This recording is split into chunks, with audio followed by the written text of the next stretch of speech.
For 20 years, I heard the same phrase repeated by different people. I work, I plan, I do. Everything right, and still the money just disappears. At first I thought it was coincidence. Today I know.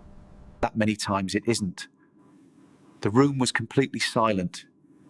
It was almost 2 in the morning. The frustration.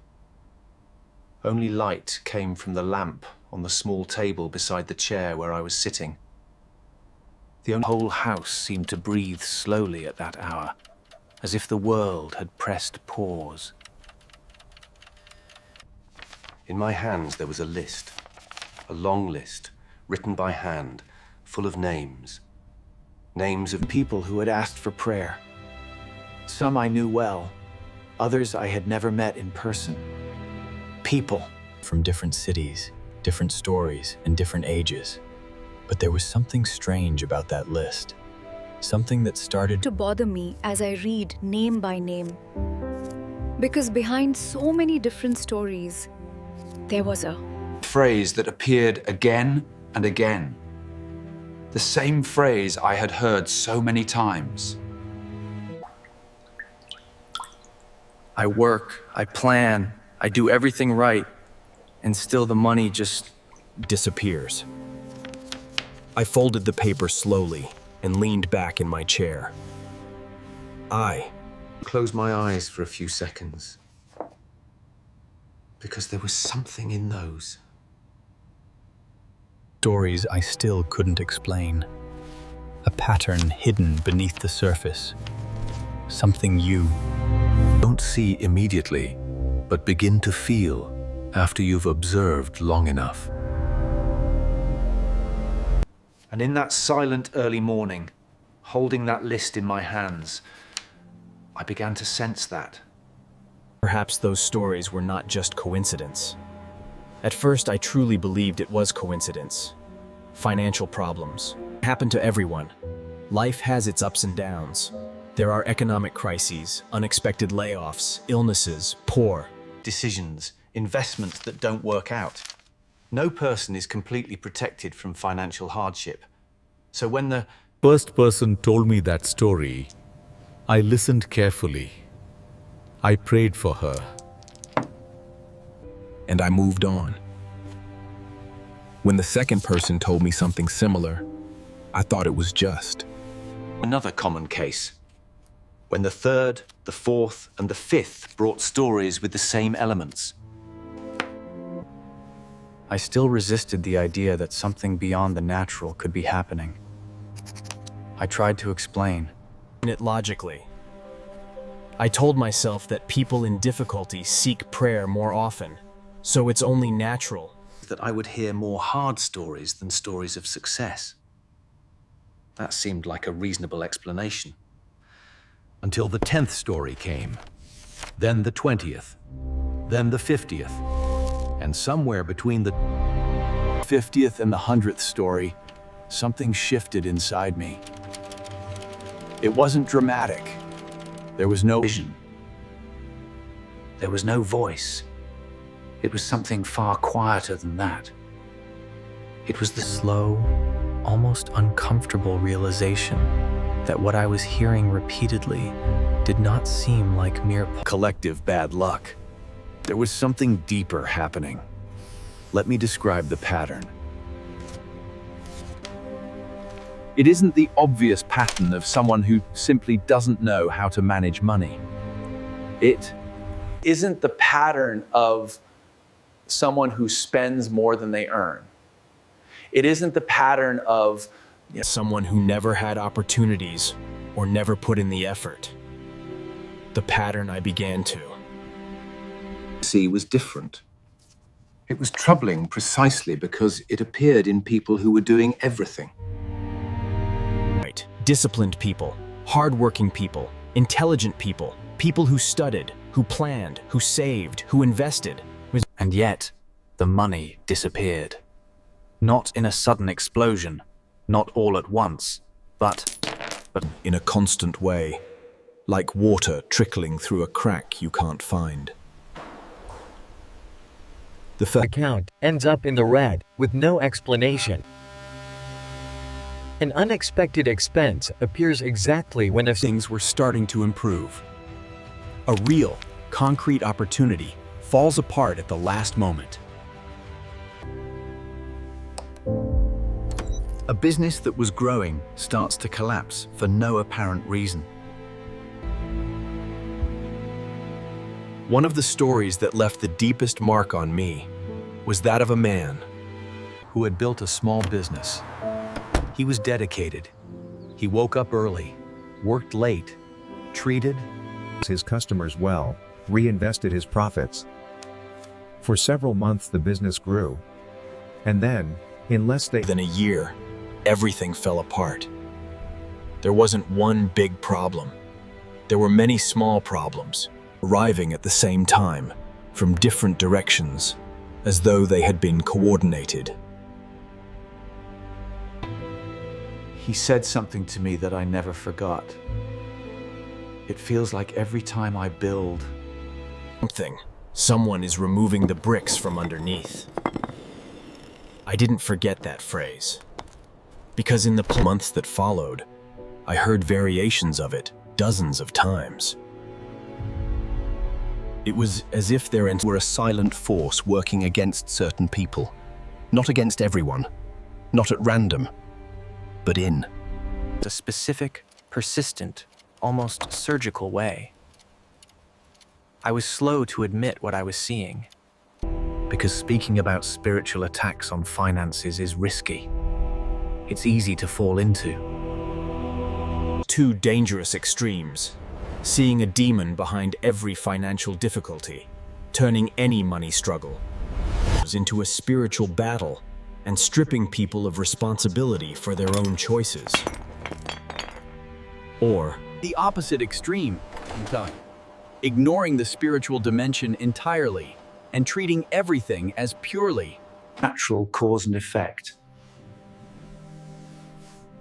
I didn't want to fall into either side. But honesty compelled me to acknowledge what the evidence. I call it evidence because these were real stories from real people. Eternity was showing.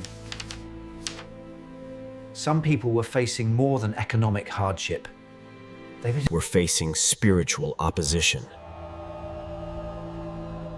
And the clearest sign of that wasn't the intensity of the problem. It was the pattern. It was the repetition. It was the way difficulties always appeared at the most strategic moment, always targeting the most vulnerable point, always pushing the person back to square one just after any real progress had been made.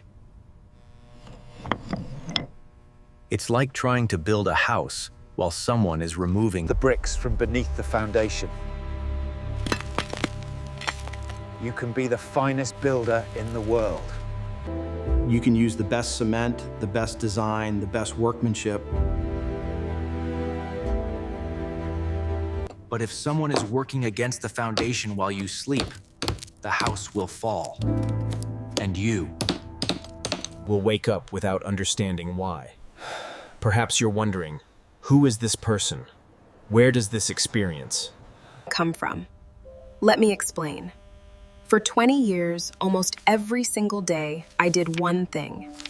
What a simple thing, but one that over time placed me in front of hundreds, perhaps thousands, of human stories. I prayed for people, not in a shallow way, not by repeating rehearsed words, but by listening, by sitting beside them, by truly entering the stories people brought to me. And people, when they feel that someone will truly listen, tell everything. They tell what they don't tell their spouse, their children, their closest friends.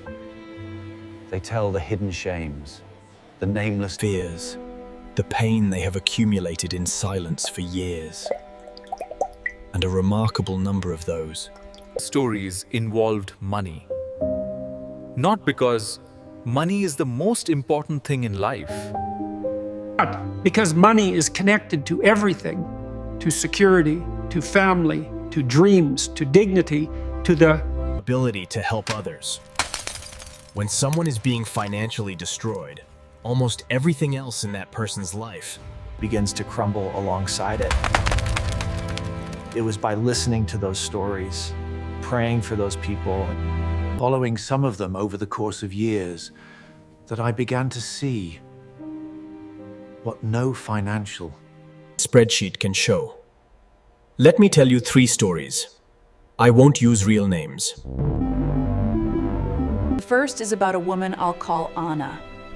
Anna was a teacher, competent, organized, honest. For years, she had been saving with discipline to buy an apartment. She had reached 90% of the amount she needed. And then, in less than 2 years, 3 separate situations caused that money and to disappear completely. A family member needed urgent surgery. The car she depended on for work broke. Down beyond repair, and a fraud consumed what little remained. None of those events were her fault. And when the money was gone, she said to me, "It feels like I'll never be able to get there. That I'll never be able to get there is one of the marks of a spiritual attack on finances. It isn't just passing frustration. It's a voice that installs itself inside a person and begins to define her identity. The second story is about a man I'll call Carlos. Carlos had everything needed to prosper. Intelligent, creative, with an enviable network of contacts. Every time he started a business, it grew quickly in the first months. People admired him. The numbers were good, and then something would break. Sometimes a partnership that fell apart. Sometimes a dishonest business partner. Sometimes an unexpected legal problem. Over 15 years, Carlos started over from scratch 4 times. Each time more exhausted. Each time less convinced that it was possible to prosper in any lasting way. The third is about an entire family. I'll call them the Souza family. 3 generations living the same cycle. The grandfather had built something and lost everything. The father had built something and lost everything.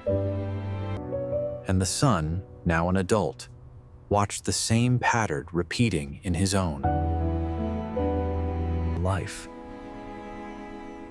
There was a feeling within that family that prosperity simply wasn't meant for them.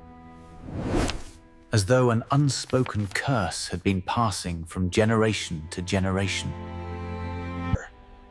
And what do all 3 of these stories have in common? Spiritual attacks against finances are rarely and dramatic. They are silent, repetitive, exhausting. They work through accumulation, not through impact.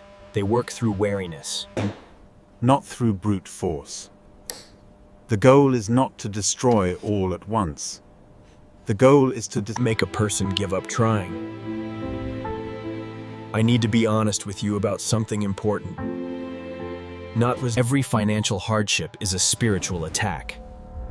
That needs to be said clearly. There are hardships that come from poor choices. There are hardships that come from financial ignorance. There are hardships that come from unjust economic circumstances, from lack of structural opportunity, from illness, from crises that affect entire industries. To conflate all of that with spiritual warfare would be irresponsible and would cause real harm to people. But some patterns, when observed with enough attention, reveal something beyond the natural. Think of it this way. In any fair trial, you don't decide based on the first clue. You observe, you accumulate evidence, you analyze patterns, you check for consistency. And only then In the face of repeated and consistent evidence, do you begin to form a conclusion? The same applies here. When someone goes through a financial difficulty, I don't immediately arrive with a spiritual diagnosis. But when the pattern repeats, when the circumstances have a specific quality, when there is a clear sense that the difficulty is being aimed, when the person feels not just failure, but something resembling pursuit, then I begin to pay a different kind of attention. And what I've seen over 20 years is that there is a real correlation between a person's spiritual life and what happens in the financial dimension of their life. It isn't that faith is a magic formula for getting rich. That would be a cruel lie. But there is a real connection between where a person stands spiritually and how vulnerable they are to certain types of opposition. After years of hearing, no character appears on screen. these stories and praying for these people, there came a moment when I began to follow. The outcomes. Not just hearing the prayer request and moving on, but following up, asking later. Continuing to pray over time. And what I saw completely changed how I understood these battles. The stories that changed from the inside out. It wasn't when the person found a better job. It wasn't when the country's economic situation improved. It wasn't when a family member appeared with money to fix the immediate problem. The stories that truly changed in a lasting way were the stories of people who changed spiritually first.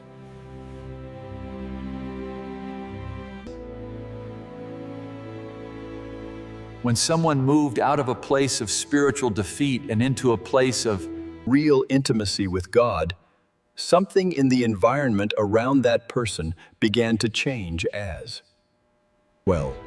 Not overnight, not in a magical way, but in a real, observable, consistent way. As though the spiritual change created a different atmosphere around the person. As though the same opportunities that had been slipping through their fingers before began to take hold. As though the same force that had been working against them retreated in the face of something greater. The financial battle is often connected to the spiritual battle. And the greatest weapon in that battle is not financial technique, though financial technique is necessary. It is not willpower, though willpower matters. It is spiritual positioning. It is knowing who you are, whose you are, and exercising the authority that belongs to those who walk in intimacy with God. After hearing so many stories over so many years, I understood something simple. Simple, but profound. Some wars are invisible.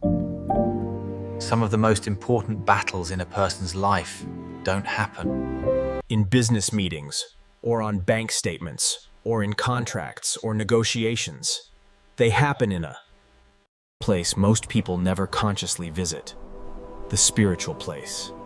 And sometimes, the greatest turning point in. One's story begins in complete silence, without an audience, without an announcement, without anyone watching.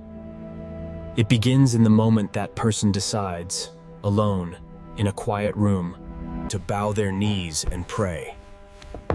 Not because prayer is a magic password that unlocks automatic prosperity, but because real prayer, honest prayer, persistent prayer changes who you are on the inside. And when you change on the inside, the atmosphere around you changes too. I know this. Because I saw it happen. Not once, not twice, dozens of times. Hundreds. I saw people who had carried cycles of defeat for decades finally break. That cycle. I saw entire families with stories of failure repeating for generations begin to write a different story. I saw businesses that seemed cursed begin to thrive after the spiritual life of their founder changed radically. And the difference in every single case began in the quiet place.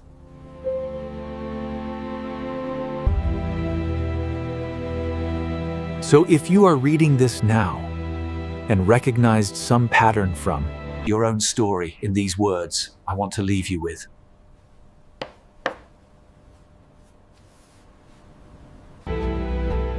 One question. Not a question about your budget, not a question about your financial planning.